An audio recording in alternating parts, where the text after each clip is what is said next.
In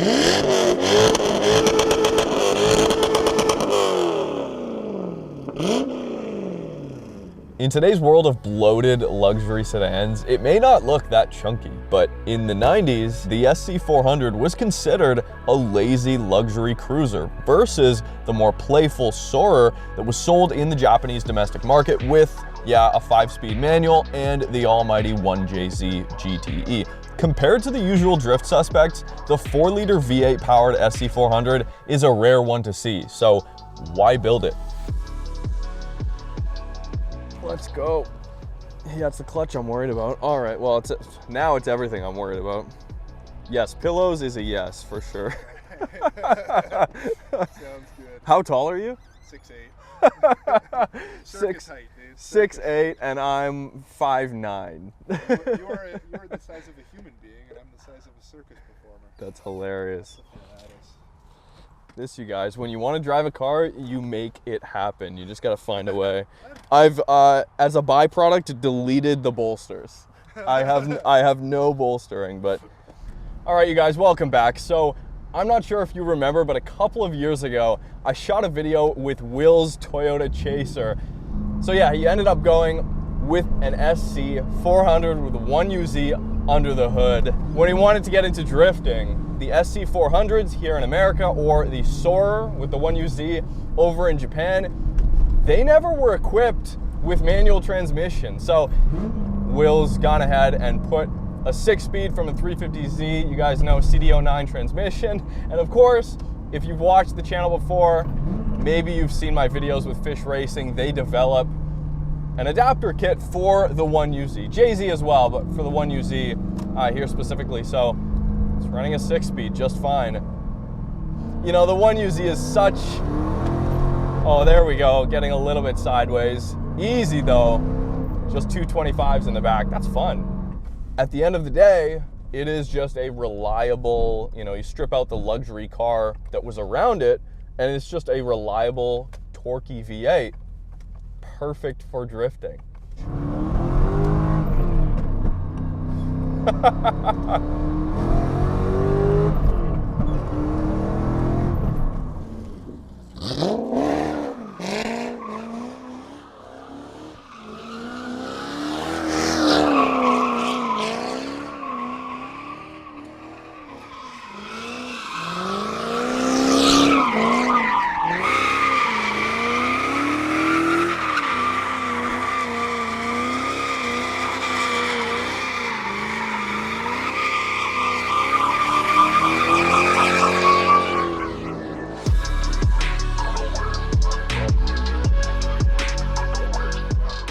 You know, I picked this up, I think it was 2022, something like that. I was looking for a car that I could have a little bit more fun with. I already have the Chaser, but those things have ballooned in value so much. So I wanted to build something else that I could be a little bit less precious with, wasn't as valuable to me.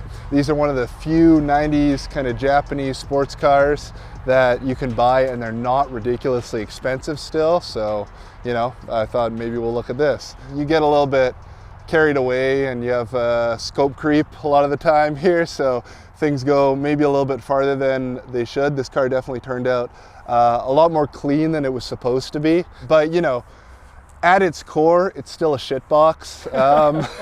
When I got the car in the first place, the car has around 500,000 kilometers on the shell. The panels were different colors at the time. It was like that gross champagne color, and all the clear coat was peeling. The hood on the test drive actually peeled up on the highway and almost smashed the windshield, but luckily it just tacoed right here and didn't actually hit the windshield. So, you know, it was kind of a piece of crap to begin with. Was that the first time that it ever happened to you? Let me guess. A hood lifting up on me? Yeah, I've certainly never had that happen to me, and you know, it was pretty terrifying. So, you know, we got it back down, and I got another $100 off the asking price because of that. But yeah, I picked this shell up for $1,400 and put far more into it.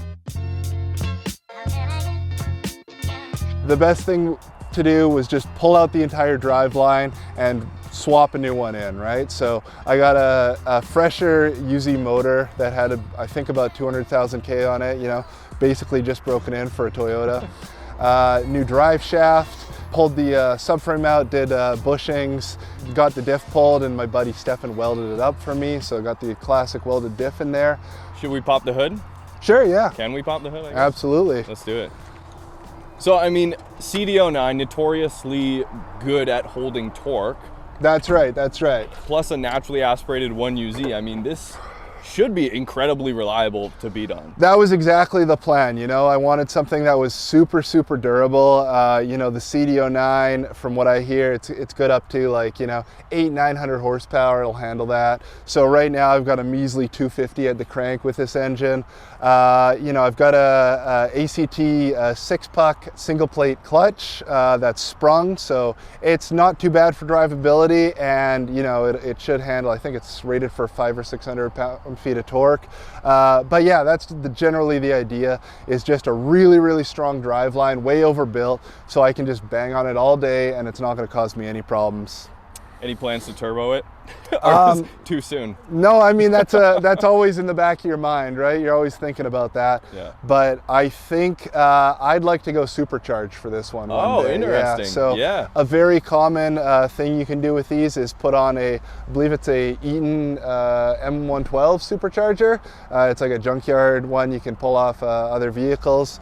But you know, you get an adapter plate, you slap that on. Well, luckily and unluckily, this is the non-VVTi motor. So downside of that is the VVTi one has about 300 horsepower. You get a good amount more power stock. The upside is this has nice, thick, strong rods, so it will be able to take boost. Yeah. But you know, right now I'm just kind of in early days. I'm still not particularly good at drifting, so you know, there's no need to have boatloads of power just yet. Stock cooling system still, so you know, I've got these beautiful old crusty plastic end tanks that I certainly have had them break on my other cars before. Yes. And this one will go eventually, but you know, I'd like to do an aluminum, full aluminum radiator, probably something thicker, and probably an E-fan conversion.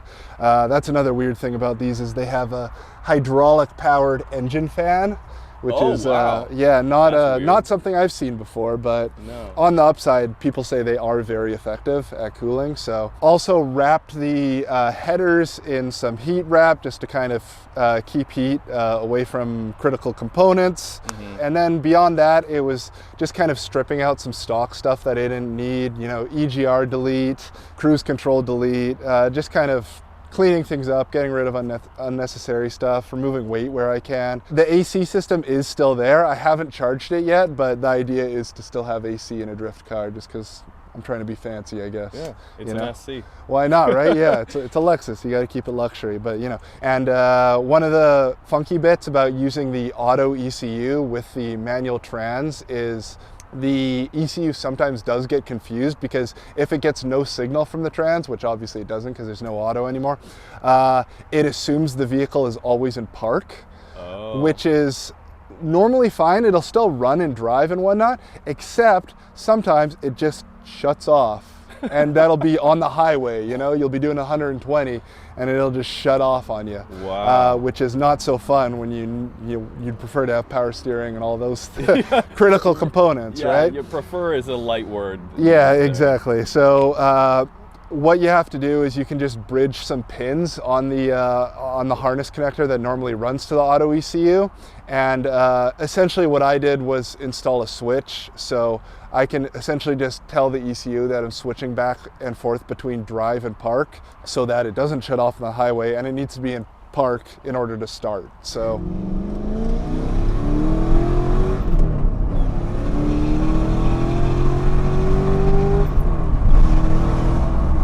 it's got some juice. I would say it feels factory in every way, but the clutch and the shifter, it feels factory. I mean, welded diff. You've got to, you know, that's always in the back of your mind. So throws are arguably too short in some scenarios, but I have not missed a gear yet. So evidently it's fine. Also, shifting with skateboard wheels in my hand. I've never done that before, so that is also throwing me off a little bit. Will's got this car actually set up fairly comfortable. Zero rubbing so far. I was actually not expecting it to be anywhere near this comfortable. Old man spec with an attitude. This is like old man, but a pack a day, 2 packs a day maybe. Just, all right. It's easy. I'll let Will do the drifting, but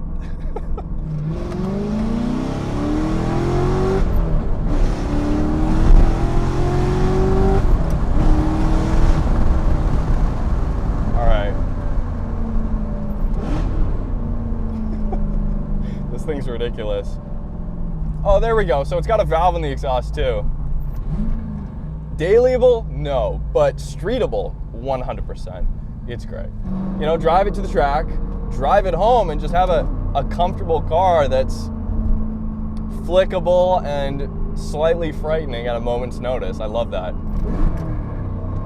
Cannot believe how quickly this engine revs. A perfect complement to a 1JZ Chaser that's too clean to drift, too expensive to drift. Is this an OEM paint color, or what is this? No, this is not an OEM paint. Well, I guess it is an OEM paint color, but certainly not for this car. This is another BMW color, Nice, just like yeah. the Chaser. I ended up going with the BMW color. This is Adventure in Red. I really wanted a red that had a lot of depth and a good amount of like flake to it. And this color has a lot of depth, but it's just a simple metallic and clear. My buddy Curtis, who works at CSN Collision up in Campbell River, he was like, just bring it by, we'll just paint it here, we'll just charge you for materials. And I'm like, shit, that sounds amazing, let's do that. So I did all the kind of body work on it, just into my shitty 1-car garage. First thing, this used to have a sunroof. Oh, no way, wow. Yeah, so I love that. A sunroof delete is kind of an ambitious thing to do, but the outcome is well worth it. Yeah, no, I mean, I needed it because I'm a taller guy and I need a helmet to be at the track, right? So essentially right now I have the seats basically bolted to the floor, and just to get a little bit more headroom, I pulled out the sunroof assembly and the headliner and all that. And a friend of mine who's quite good at welding, he welded in a sheet. Of course, you know, you can't get away from the baconing sheet metal. It's so thin up there. There was a lot of Bondo work and hammering to be done to kind of smooth it out. And I'm pretty happy with how it turned out. You know, it was a mess before.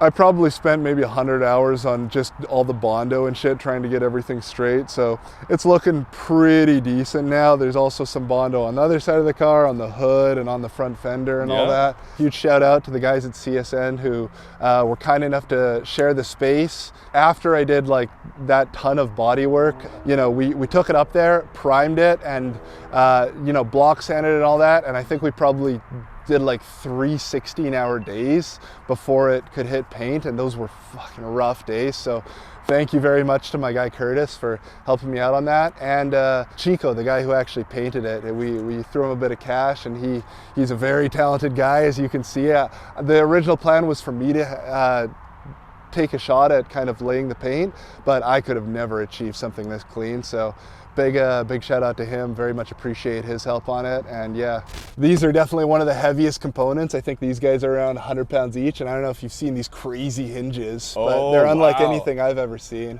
That's nuts. Yeah, there's some crazy weird Lexus wet dream of durability or whatever, but anyway. Yeah, over engineering too. That's right. I mean, on the bright side, if I ever get hit on the side, I think I'm gonna be doing pretty all right. We've got the Sparco fixbacks in here to reduce some weight, get me as low as possible, and keep you in when you're drifting. That's so important. You've got the Grip Royal steering wheel. That I actually pulled off the Chaser, and the Chaser I went back to a 3-spoke OEM wheel because that's more of an OEM plus build sort of thing.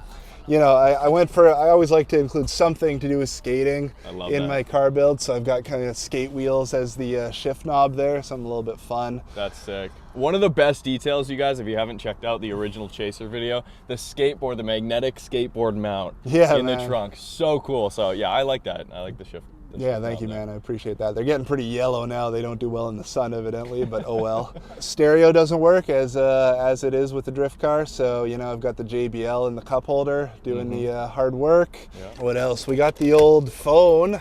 Car phone. Yeah, the old car phone. I had to keep that guy in there.